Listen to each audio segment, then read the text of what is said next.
The Memoirs of Sherlock Holmes, by Sir Arthur Conan Doyle. The Musgrave Ritual.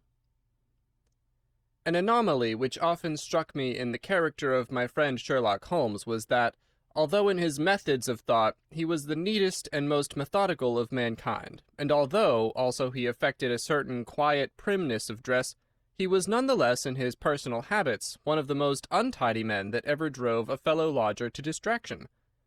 Not that I am in the least conventional in that respect myself. The rough-and-tumble work in Afghanistan, coming on the top of a natural bohemianism of disposition, has made me rather more lax than befits a medical man. But with me there is a limit, and when I find a man who keeps his cigars in the coal-scuttle, his tobacco in the toe end of a Persian slipper, and his unanswered correspondence transfixed by a jackknife into the very centre of his wooden mantelpiece, then I begin to give myself virtuous airs. I have always held, too, that pistol practice should be distinctly an open-air pastime, and when Holmes, in one of his queer humours, would sit in an armchair with his hair-trigger and 100 Boxer cartridges, and proceed to adorn the opposite wall with a patriotic V.R. done in bullet-pox, I felt strongly that neither the atmosphere nor the appearance of our room was improved by it. Our chambers were always full of chemicals, and of criminal relics which had a way of wandering into unlikely positions, and of turning up in the butter-dish or in even less desirable places. But his papers were my great crux. He had a horror of destroying documents, especially those which were connected with his past cases, and yet it was only once in every year or two that he would muster energy to docket and arrange them. For as I have mentioned somewhere in these incoherent memoirs, the outbursts of passionate energy when he performed the remarkable feats with which his name is associated were followed by reactions of lethargy during which he would lie about with his violin and his books, hardly moving save from the sofa to the table. Thus, month after month, his papers accumulated, until every corner of the room was stacked with bundles of manuscripts which were on no account to be burned, and which could not be put away save by their owner.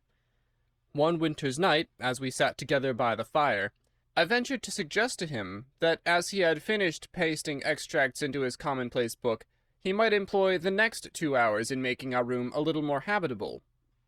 He could not deny the justice of my request, so with a rather rueful face he went off to his bedroom, from which he returned presently pulling a large tin box behind him. This he placed in the middle of the floor, and squatting down upon a stool in front of it, he threw back the lid. I could see that it was already a third full of bundles of paper tied up with red tape into separate packages. "There are cases enough here, Watson," said he, looking at me with mischievous eyes. "I think that if you knew all that I had in this box, you would ask me to pull some out instead of putting others in." "These are the records of your early work, then?" I asked. "I have often wished that I had notes of those cases." "Yes, my boy, these were all done prematurely before my biographer had come to glorify me." He lifted bundle after bundle in a tender, caressing sort of way. "They are not all successes, Watson," said he, "but there are some pretty little problems among them. Here's the record of the Tarleton murders, and the case of Vanbury the wine merchant, and the adventure of the old Russian woman, and the singular affair of the aluminum crutch, as well as a full account of Ricoletti of the clubfoot, and his abominable wife. And here, now this really is something a little recherché." He dived his arm down to the bottom of his chest, and brought up a small wooden box with a sliding lid, such as children's toys are kept in. From within he produced a crumpled piece of paper, an old-fashioned brass key, a peg of wood with a ball of string attached to it, and 3 rusty old discs of metal. "Well, my boy, what do you make of this lot?" he asked, smiling at my expression. "It is a curious collection." "Very curious, and the story that hangs round it will strike you as being more curious still." "These relics have a history, then?" "So much so that they are history." "What do you mean by that?" Sherlock Holmes picked them up one by one, and laid them along the edge of the table. Then he reseated himself in his chair, and looked them over with a gleam of satisfaction in his eyes. "These," said he, "are all that I have left to remind me of the adventure of the Musgrave Ritual." I've heard him mention this case more than once, though I had never been able to gather the details. "I should be so glad," said I, "if you would give me an account of it." "And leave the litter as it is?" he cried mischievously. "Your tidiness won't bear much strain after all, Watson. But I should be glad that you should add this case to your annals, for there are points in it which make it quite unique in the criminal records of this or, I believe, of any other country.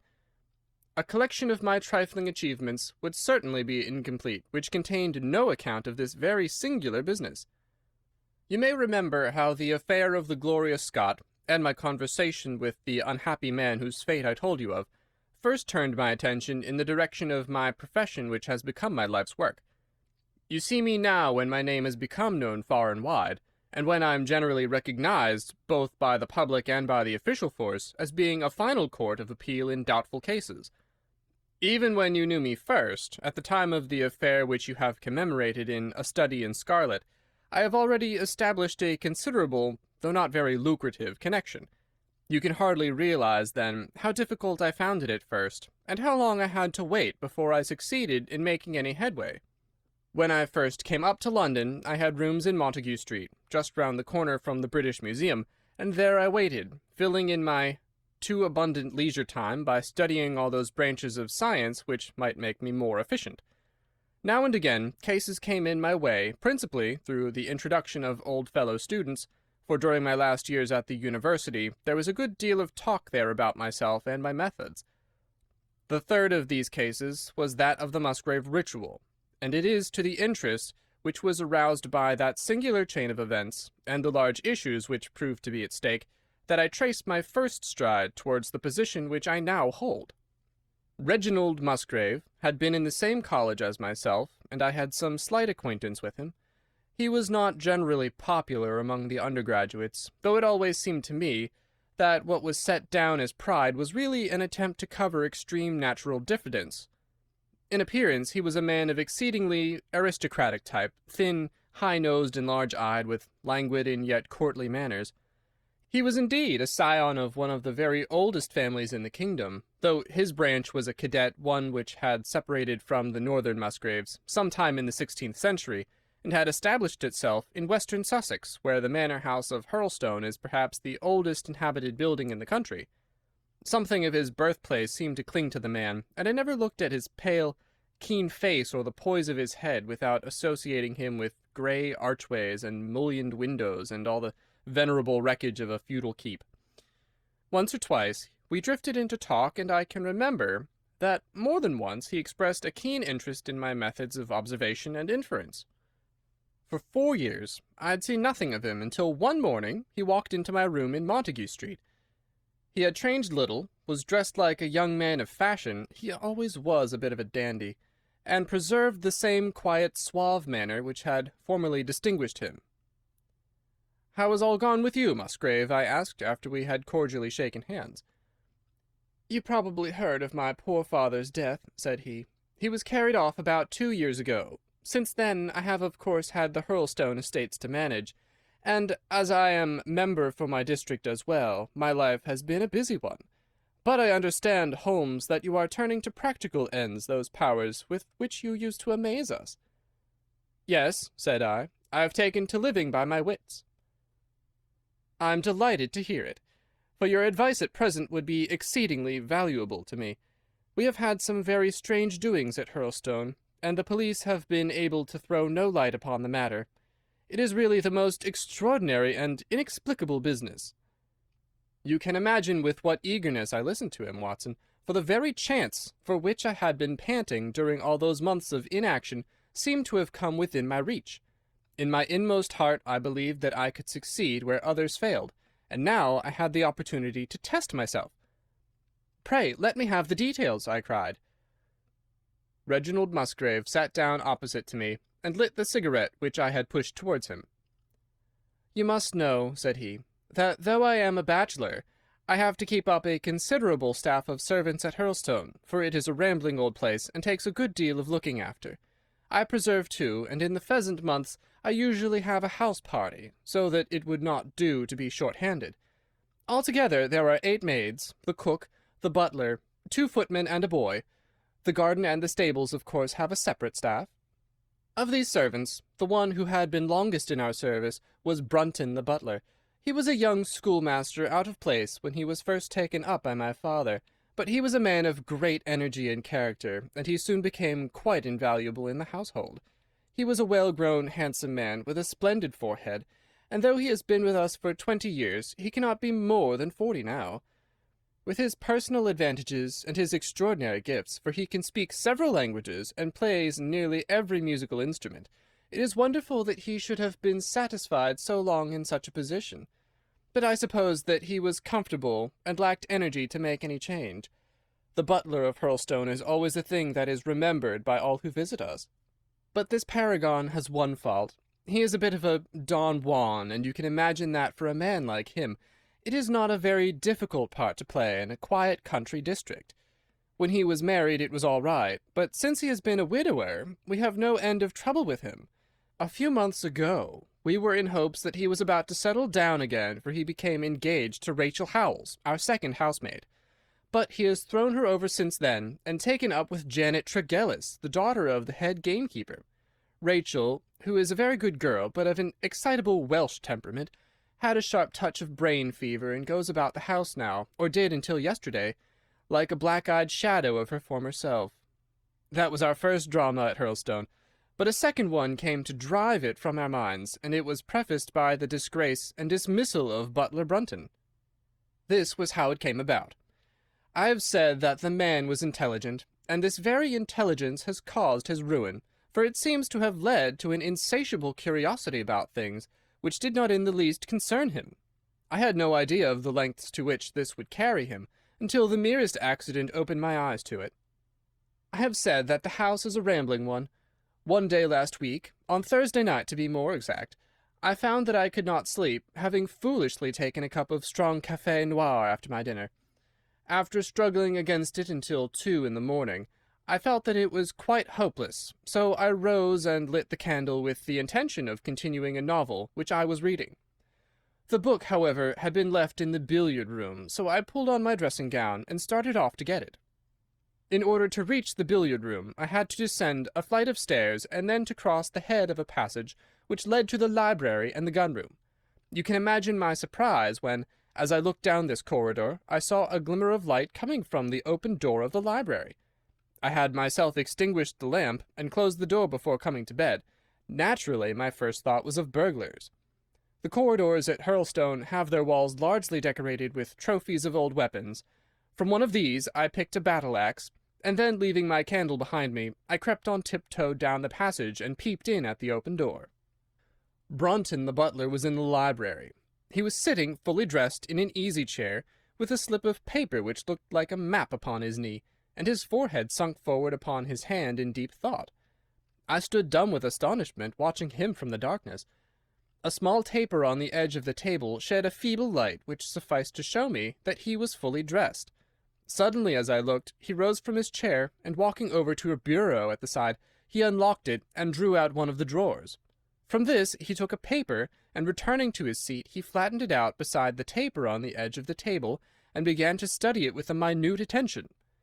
My indignation at this calm examination of our family documents overcame me so far that I took a step forward, and Brunton, looking up, saw me standing in the doorway. He sprang to his feet, his face turned livid with fear, and he thrust into his breast the chart-like paper which he had been originally studying. "So," said I, "this is how you repay the trust which we have reposed in you? You will leave my service tomorrow." He bowed with the look of a man who is utterly crushed, and slunk past me without a word. The taper was still on the table, and by its light I glanced to see what the paper was which Brunton had taken from the bureau. To my surprise, it was nothing of any importance at all, but simply a copy of the questions and answers in the singular old observance called the Musgrave Ritual. It is a sort of ceremony peculiar to our family, which each Musgrave for centuries past has gone through on his coming of age. A thing of private interest and perhaps of some little importance to the archaeologist, like our own blazonings and charges, but of no practical use whatever. "We had better come back to the paper afterwards," said I. "If you think it really necessary," he answered, with some hesitation. To continue my statement, however, I relocked the bureau, using the key which Brunton had left, and I had turned to go when I was surprised to find that the butler had returned and was standing before me. "Mr. Musgrave, sir," he cried in a voice which was hoarse with emotion, "I can't bear disgrace, sir.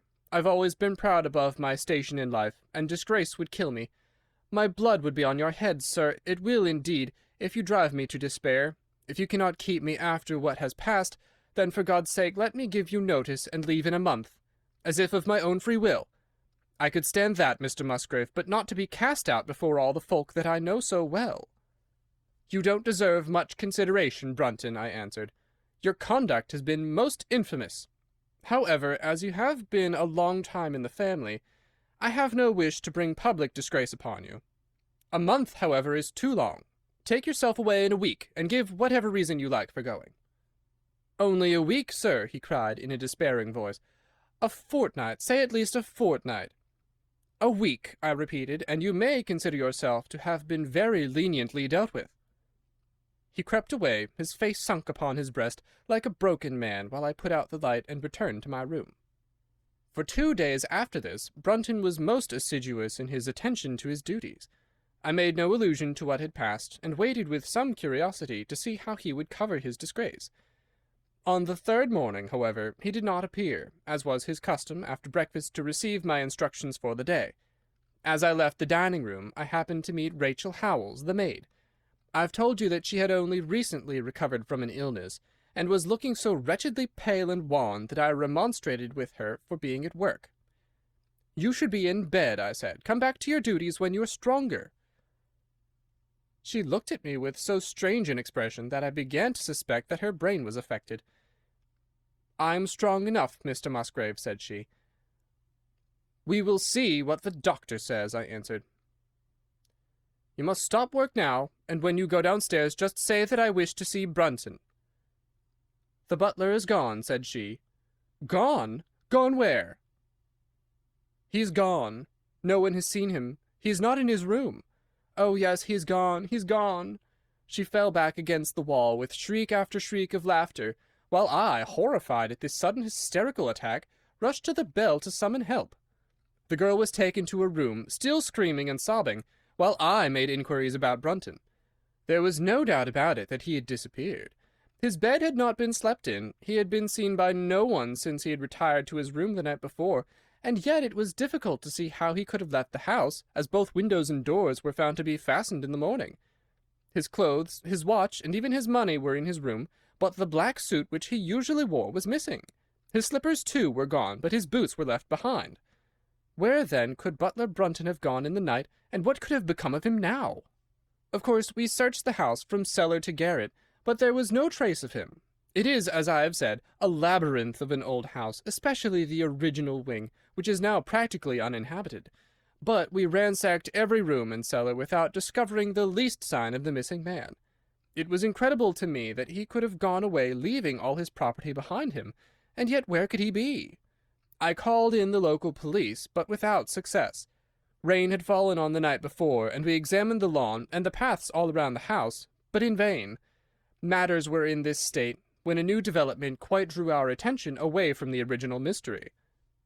For 2 days, Rachel Howells had been so ill, sometimes delirious, sometimes hysterical, that a nurse had been employed to sit up with her at night. On the third night after Brunton's disappearance, the nurse, finding her patient sleeping nicely, had dropped into a nap in the armchair, when she woke in the early morning to find the bed empty, the window open, and no signs of the invalid. I was instantly aroused, and with the 2 footmen started off at once in search of the missing girl. It was not difficult to tell the direction which she had taken, for starting from under her window we could follow her footmarks easily across the lawn to the edge of the mere, where they vanished close to the gravel path which leads out of the grounds. The lake there is 8 feet deep, and you can imagine our feelings when we saw that the trail of the poor demented girl came to an end at the edge of it. Of course, we had the drags at once, and set to work to recover the remains, but no trace of the body could we find. On the other hand, we brought to the surface an object of a most unexpected kind. It was a linen bag, which contained within it a mass of old rusted and discoloured metal and several dull-coloured pieces of pebble or glass. This strange find was all that we could get from the mere, and although we made every possible search and inquiry yesterday, we know nothing of the fate either of Rachel Howells or of Richard Brunton. The county police are at their wits' end, and I've come up to you as a last resource." You can imagine, Watson, with what eagerness I listened to this extraordinary sequence of events, and endeavoured to piece them together, and to devise some common thread upon which they might all hang. The butler was gone. The maid was gone. The maid had loved the butler, but had afterwards had cause to hate him. She was of Welsh blood, fiery and passionate. She had been terribly excited immediately after his disappearance. She had flung into the lake a bag containing some curious contents. These were all factors which had to be taken into consideration, and yet none of them got quite to the heart of the matter. What was the starting point of this chain of events? There lay the end of this tangled line.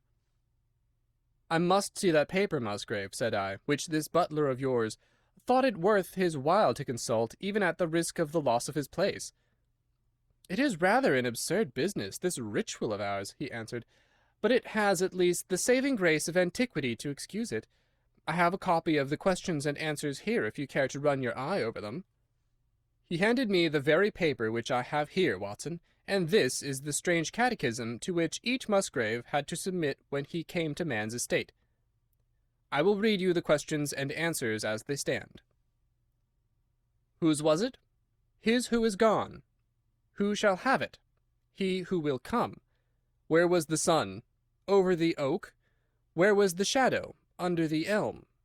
How was it stepped? North by 10 and by 10, east by 5 and by 5, south by 2 and by 2, west by 1 and by 1, and so under. What shall we give for it? All that is ours. Why should we give it? For the sake of the trust. The original has no date, but is in the spelling of the middle of the 17th century, remarked Musgrave. I am afraid, however, that it can be of little help to you in solving this mystery. At least, said I, it gives us another mystery, and one which is even more interesting than the first. It may be that the solution of the one may prove to be the solution of the other. You will excuse me, Musgrave, if I say that your butler appears to me to have been a very clever man, and to have had a clearer insight than 10 generations of his masters. I hardly follow you, said Musgrave. The paper seems to me to be of no practical importance. But to me it seems immensely practical, and I fancy that Brunton took the same view. He had probably seen it before that night on which you caught him. It is very possible. We took no pains to hide it. He simply wished, I should imagine, to refresh his memory upon that last occasion.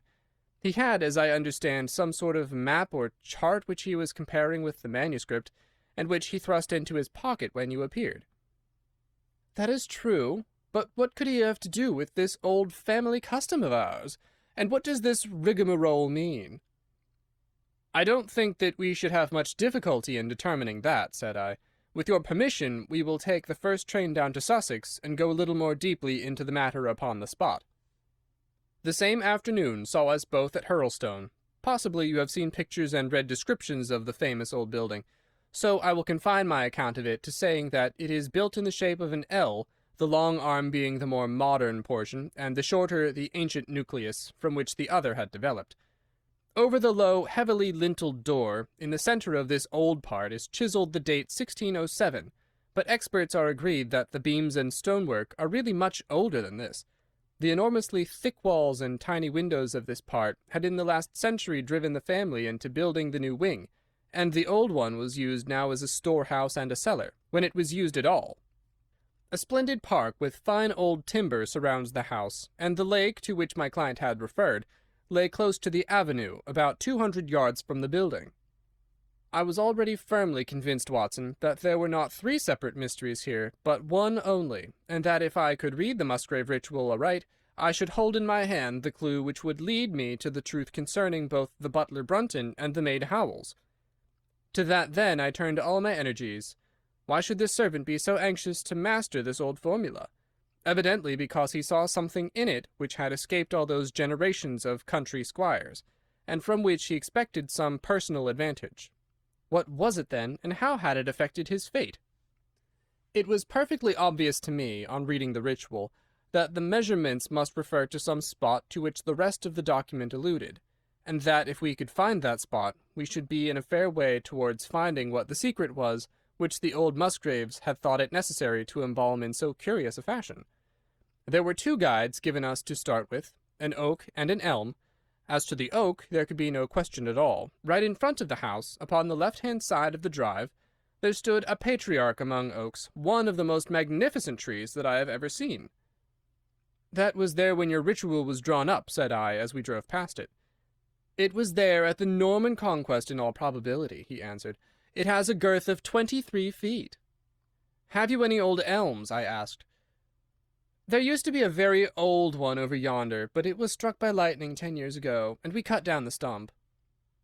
"You can see where it used to be?" "Oh, yes." "There are no other elms?" "Not old ones, but plenty of beeches." "I should like to see where it grew." We had driven up in a dog-cart, and my client led me away at once, without our entering the house, to the scar on the lawn where the elm had stood. It was nearly midway between the oak and the house. My investigation seemed to be progressing. "I suppose it is impossible to find out how high the elm was?" I asked. "I can give you it at once. It was 64 feet. "How do you come to know it?" I asked in surprise. "When my old tutor used to give me an exercise in trigonometry, it always took the shape of measuring heights. When I was a lad, I worked out every tree and building in the estate." This was an unexpected piece of luck. My data were coming more quickly than I could have reasonably hoped. "Tell me," I asked, "did your butler ever ask you such a question?" Reginald Musgrave looked at me in astonishment. "Now that you call it to mind," he answered, "Brunton did ask me about the height of the tree some months ago, in connection with some little argument with the groom." This was excellent news, Watson, for it showed me that I was on the right road. I looked up at the sun. It was low in the heavens, and I calculated that in less than an hour it would lie just above the topmost branches of the old oak. One condition mentioned in the ritual would then be fulfilled, and the shadow of the elm must mean the farther end of the shadow, otherwise the trunk would have been chosen as the guide. I had then to find where the far end of the shadow would fall when the sun was just clear of the oak. "That must have been difficult, Holmes, when the elm was no longer there." "Well, at least I knew that if Brunton could do it, I could also. Besides, there was no real difficulty. I went with Musgrave to his study and whittled myself this peg, to which I tied this long string with a knot at each yard. Then I took 2 lengths of a fishing rod, which came to just 6 feet, and I went back with my client to where the elm had been. The sun was just grazing the top of the oak. I fastened the rod on end, marked out the direction of the shadow, and measured it. It was 9 feet in length. Of course, the calculation now was a simple one. If a rod of 6 feet threw a shadow of 9, a tree of 64 feet would throw one of 96, and the line of the one would of course be the line of the other. I measured out the distance, which brought me almost to the wall of the house, and I thrust a peg into the spot.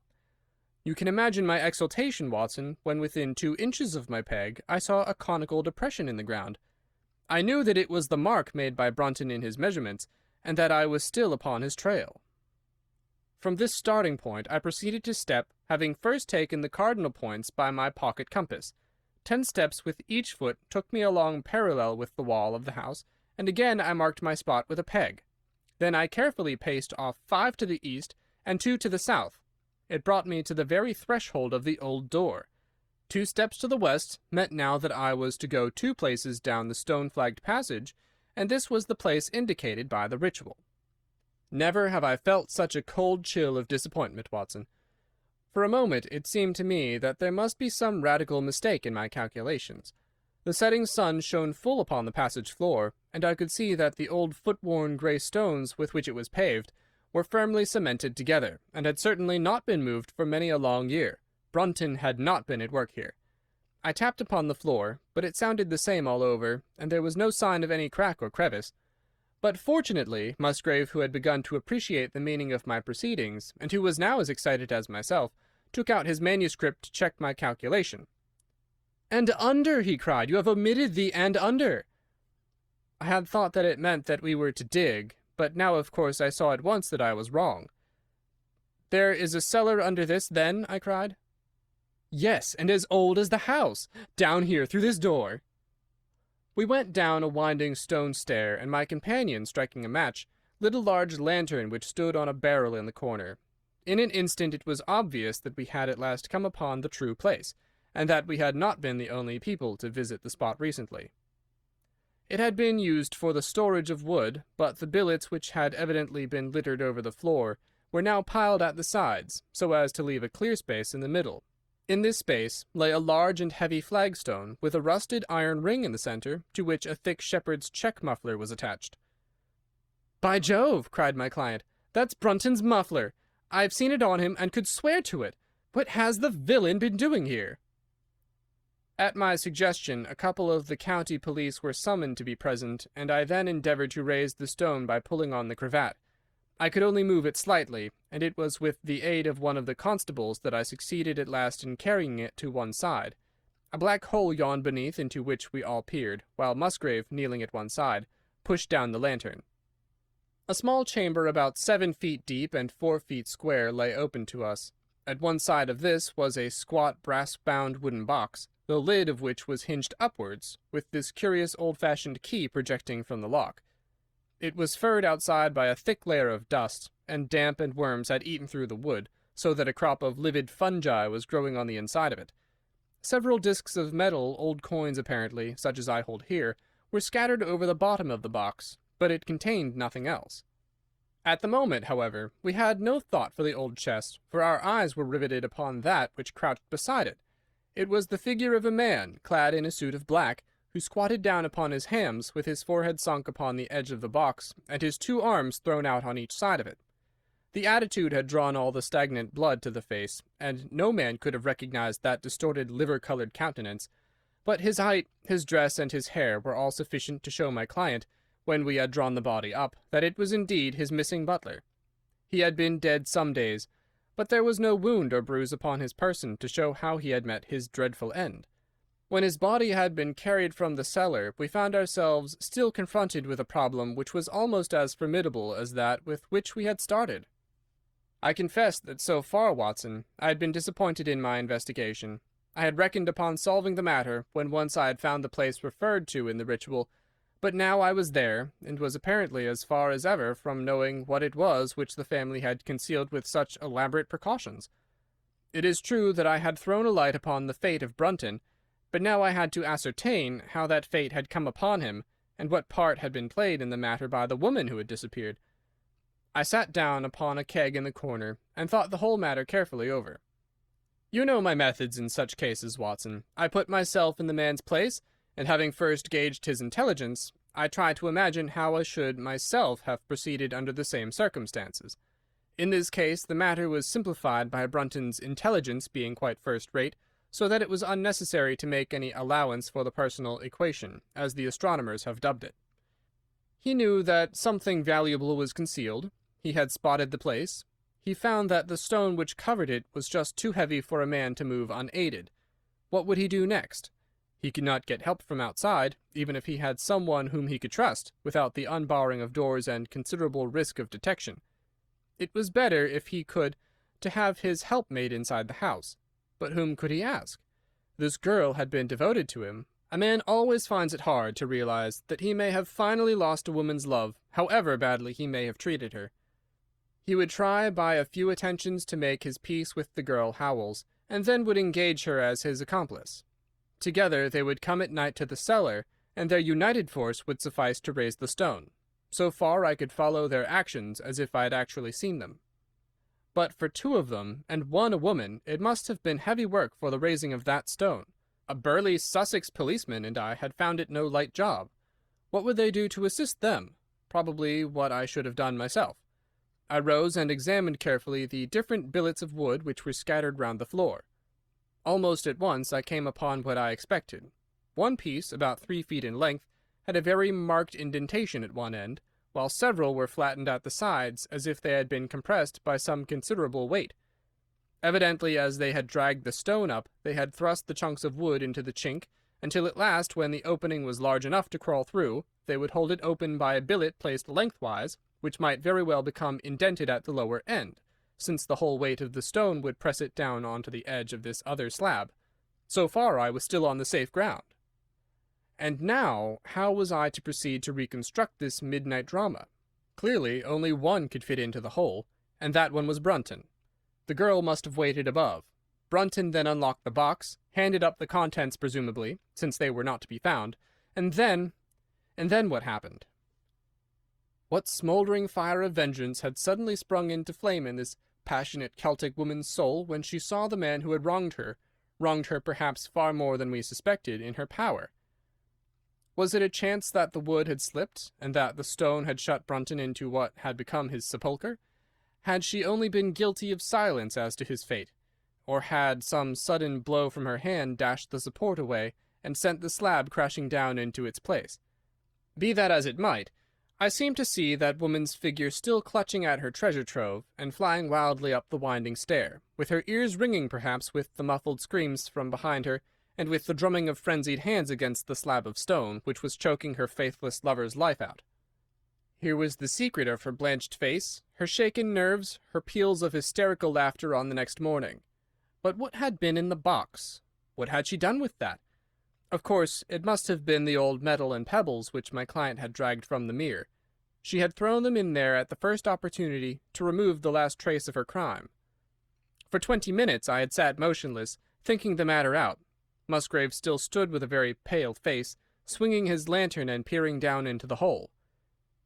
"These are coins of Charles I," said he, holding out the few which had been in the box. "You see we were right in fixing our date for the ritual." "We may find something else of Charles I," I cried, as the probable meaning of the first two questions of the ritual broke suddenly upon me. "Let me see the contents of the bag which you fished from the mere." We ascended to his study, and he laid the debris before me. I could understand his regarding it as of small importance when I looked at it, for the metal was almost black and the stones lustreless and dull. I rubbed one of them on my sleeve, however, and it glowed afterwards like a spark in the dark hollow of my hand. The metalwork was in the form of a double ring, but it had been bent and twisted out of its original shape. "You must bear in mind," said I, "that the royal party made head in England even after the death of the king, and that when they at last fled they probably left many of their most precious possessions buried behind them, with the intention of returning for them in some more peaceful times." "My ancestor, Sir Ralph Musgrave, was a prominent cavalier and the right-hand man of Charles II in his wanderings," said my friend. "Ah, indeed!" I answered. "Well, now, I think that really should give us the last link that we wanted. I must congratulate you on coming into the possession, though in rather a tragic manner, of a relic which is of great intrinsic value, but of even greater importance as an historical curiosity." "What is it, then?" he gasped in astonishment. "It is nothing less than the ancient crown of the kings of England."